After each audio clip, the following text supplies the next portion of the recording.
আমি যে ছেলে আমি কি বাবা ডাকার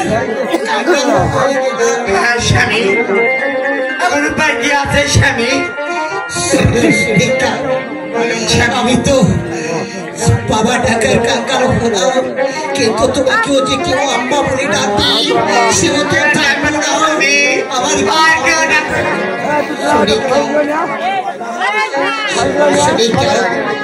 আমরা যদি দুজনে বাবা ভেবে করি তাহলে আমাদের রাজ্য কেমন করে চলবে তাই আমি একটি প্রস্তুত করেছি শরীরটা